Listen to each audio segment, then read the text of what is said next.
Ouvrez grand les yeux. Aujourd'hui, nous allons entreprendre un voyage aux confins de l'univers connu, aussi loin et aussi grand qu'il soit possible d'aller, en prenant comme point de départ ce que l'on a sous la main. Disons un être humain infiniment moyen, tout de suite écrasé par les dimensions monumentales des pyramides de Khéops, elles-mêmes 65 fois plus petites que le massif de l'Everest, qui, face à Calypso, Épiméthéus, Hyperion ou Miranda, l'une des lunes d'Uranus, fait pâle figure. Et l'on pourrait continuer encore longtemps à monter dans les échelles de corps sphériques de plus en plus imposants que l'on retrouve dans notre système solaire.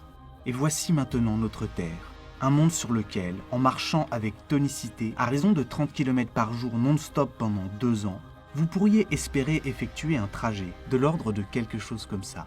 Et bien qu'il nous soit individuellement impossible d'en explorer tous les recoins en une vie entière et bien remplie, la Terre n'en reste pas moins ridiculement petite, comparée aux géantes gazeuses que l'on retrouve dans notre système, et qui tiendraient toutes sans problème, alignées dans l'espace qui sépare notre planète de la Lune.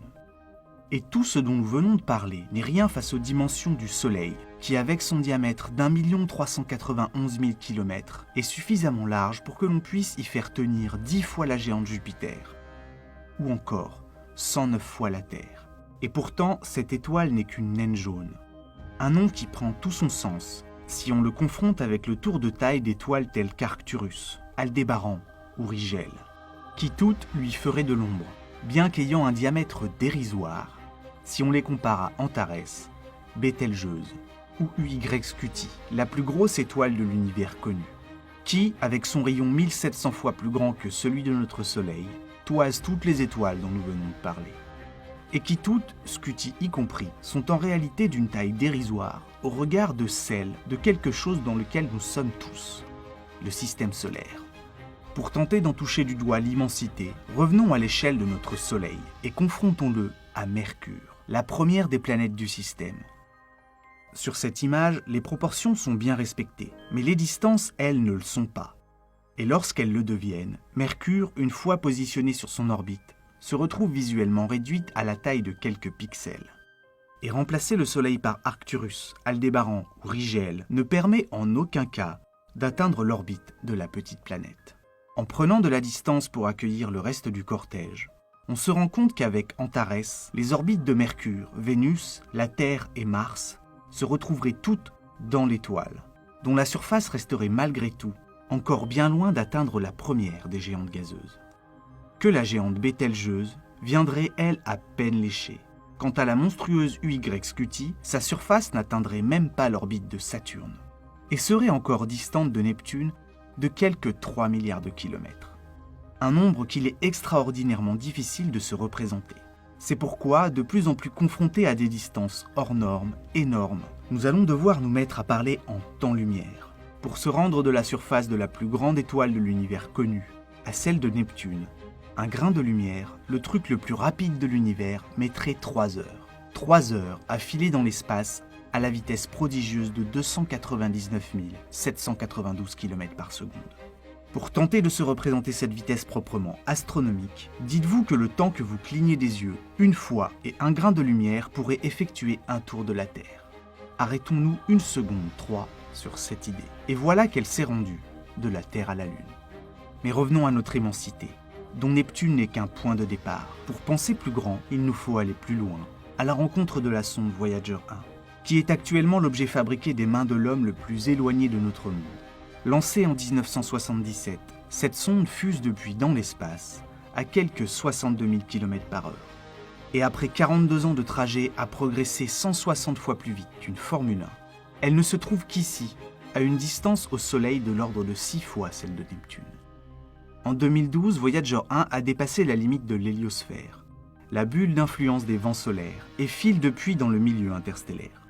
Pourtant, bien que distante de quelques 22 milliards de kilomètres de notre étoile, elle n'a même pas encore parcouru l'équivalent d'une journée-lumière, et est encore très loin d'être sortie du système, qui, pris au sens fort, comprend l'ensemble des objets célestes gravitant autour du Soleil. Et tout ce dont nous venons de parler tient maintenant ici. Dans cette image à l'échelle, on distingue l'orbite de Neptune, et là, la position actuelle de Voyager 1 comparée à la course de Sedna autour de notre étoile. Cet objet transneptunien, de près de 1000 km de diamètre, possède une orbite aux dimensions délirantes. Lorsque Sedna passe par ici, elle est alors 5 fois plus éloignée du Soleil que ne l'est Voyager 1 aujourd'hui. Pourtant, même alors, cette planète naine se trouve encore dans notre système. Car l'emprise gravitationnelle de notre étoile s'étend sur des distances beaucoup plus vastes. Pour véritablement s'en extraire et espérer en atteindre les confins, il va nous falloir traverser un nuage aux dimensions démesurées. Un nuage vers lequel Voyager 1 est actuellement en train de filer. Et tout ce dont nous venons de parler apparaît ridicule et tient maintenant en entier dans cette petite bulle, où l'on distingue l'orbite de Sedna comparée aux dimensions du nuage d'Oort. Ensemble de poussière, de glace d'ammoniac, de méthane, d'eau et de milliards de comètes qui entourent notre étoile, telle une bulle éparse. On estime que Voyager 1 devrait prendre au minimum 1200 ans avant d'atteindre les bords intérieurs du nuage. Et entre 20 000 et 30 000 ans, une fois rentré dedans, avant d'en sortir, pour enfin dépasser la frontière gravitationnelle de notre système.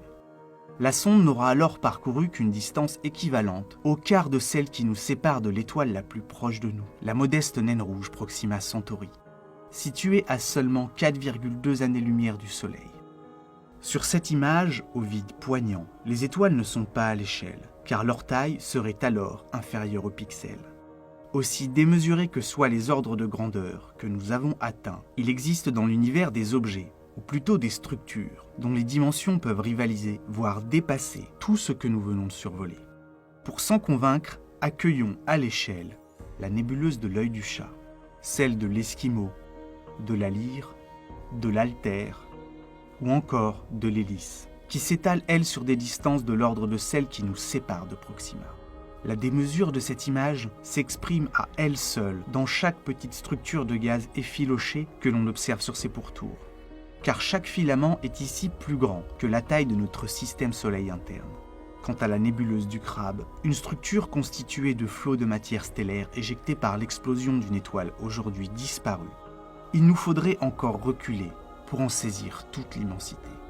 Évidemment, toutes ces nébuleuses ne se retrouvent pas dans notre voisinage proche, et à proximité ne veut pas nécessairement dire visible. Avec les distances, les luminosités apparentes fondent comme neige au soleil. Songez qu'un hypothétique observateur, situé à 50 années-lumière de nous et doté d'une vision sensiblement identique à la nôtre, ne verrait pas notre soleil. Proxima Centauri, bien qu'elle soit 10 fois plus imposante que notre monde, tout en étant à l'échelle de l'espace, littéralement la porte à côté, est pour nous, depuis la Terre, invisible à l'œil nu, et n'a été découverte au moyen de télescopes qu'en 1915. Sur les 6000 étoiles qu'il est possible de voir à l'œil nu, par de belles nuits sans lune, seules 133 sont situées à moins de 50 années-lumière de nous, alors que l'on a pu en dénombrer la présence de 1800 au moyen de nos télescopes. Environ un tiers se situe dans une région de 250 années-lumière de rayon, et la quasi-totalité de celles visibles sans assistance technique tiennent dans cette petite sphère. Une région de 1000 années-lumière de rayon qui n'est qu'une infime partie de la Voie lactée, notre galaxie. Une structure large de 100 000 années-lumière et épaisse de 1500. Pour arriver à en éprouver la taille, dites-vous que si on réduisait le Soleil aux dimensions d'un globule rouge, toute proportion gardée, la Voie lactée serait alors aussi grande que l'Europe. Et aussi étrange que cela puisse paraître, notre galaxie fait partie de celles que nous ne verrons sûrement jamais en entier. Car pour espérer atteindre un point suffisamment excentré pour en prendre un cliché la capturant en entier, il faudrait, à la vitesse de la sonde Voyager 1, quelques 550 millions d'années. Toutes les images que vous en verrez, comme celle-ci, ne seront jamais que des vues d'artistes, des reconstitutions effectuées à partir des données recueillies depuis l'intérieur, de là où nous sommes, à 25 000 années-lumière du centre. Depuis la Terre, nos télescopes modernes, en scrutant le ciel, nous donnent un aperçu splendide des quelques 300 milliards d'étoiles qu'on pense qu'elles comportent. Ils permettent aussi d'y découvrir des structures dont les dimensions rivalisent avec celles nous séparant des étoiles proches, telles que la nébuleuse d'Orion, ici comparée à la distance du Soleil, à Proxima, elle-même face à la nébuleuse de la Rosette, ou encore de la Carène. Toutes ces nappes de poussière, de gaz et d'étoiles font partie de notre galaxie, qui était au début du siècle dernier la seule de l'univers connu. Aujourd'hui, nous avons du mal à en estimer le nombre. Dans l'univers, on en trouve partout, et ce, quelles que soient les directions où l'on regarde. Il y a quelques années, les astronomes ont pointé le télescope spatial Hubble vers un coin extrêmement sombre et petit du ciel.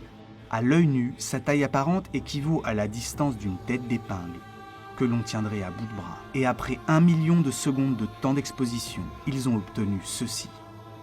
L'une des photos les plus extraordinaires jamais prises par des humains. Un petit nombre des points lumineux que l'on y voit sont des étoiles proches sur le devant de la scène. Mais le reste, tout le reste, n'est que galaxie. Sur ce seul cliché, en analysant finement toutes les données, on a pu en identifier près de 10 000. Et cette photographie n'est qu'un morceau dérisoire, une infime portion du ciel, représentée ici, à côté de la Lune. Il faudrait faire environ 23 millions de photos comme celle-ci pour couvrir l'ensemble de la voûte céleste. Notre Voie lactée n'est donc pas seule, et le bestiaire des galaxies dont elle fait partie comprend une quantité astronomique d'objets de forme et de taille variées.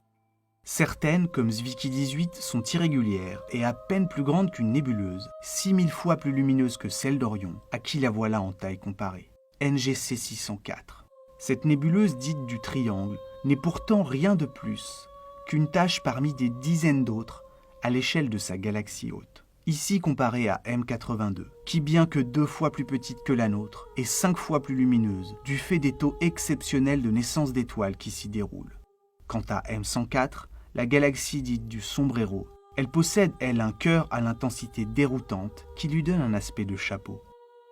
Et voici la typique galaxie elliptique Oax, entourée de son étrange anneau d'étoiles bleues. En fonction de leur âge, de leur histoire et de leur interaction passée, ces géants de l'espace peuvent voir leur taille croître, leur forme modifiée.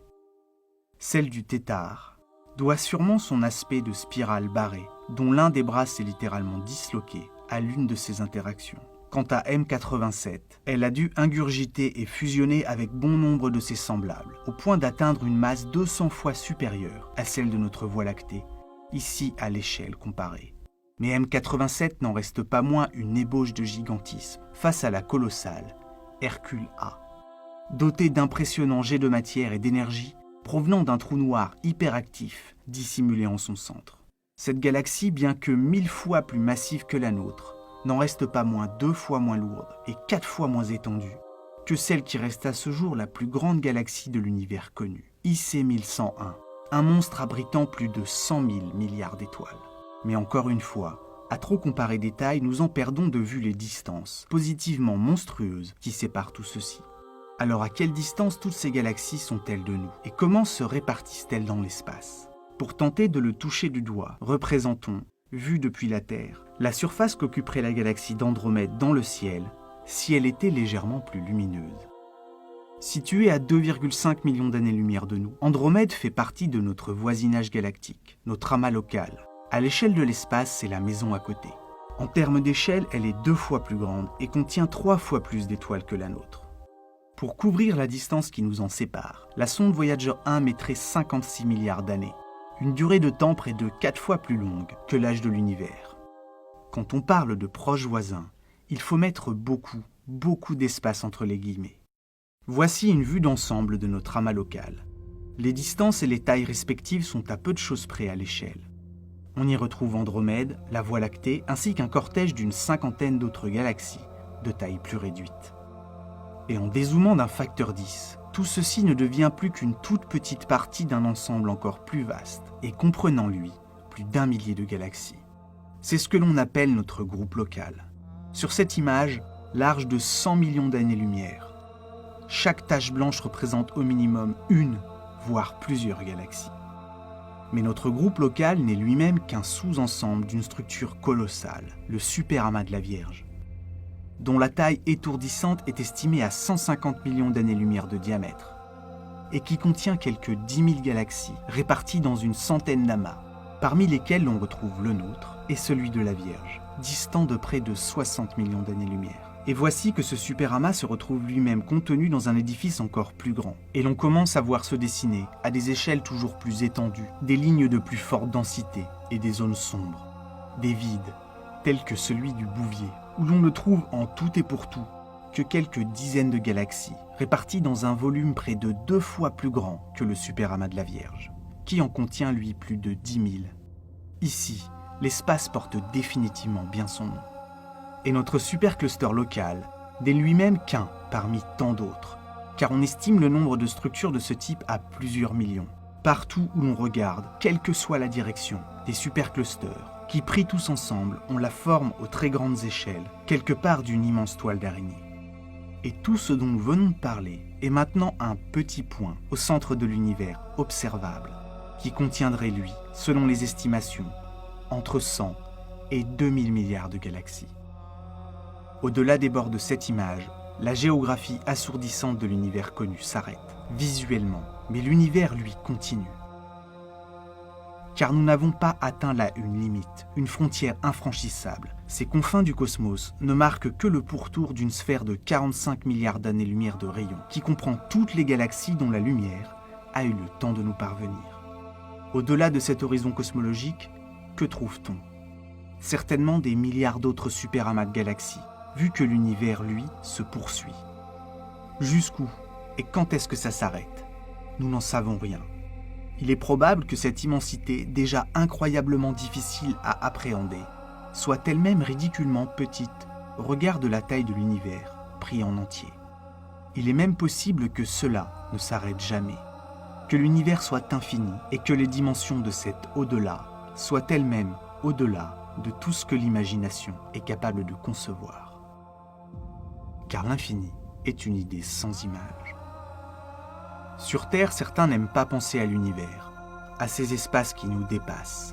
D'autres aiment le savoir immense. Ils les remplissent d'émotions paradoxales, frissons éprouvés devant ces cieux démesurés, tour à tour écrasés, angoissés ou exaltés, saisis par ce vide sidéral et sidérant.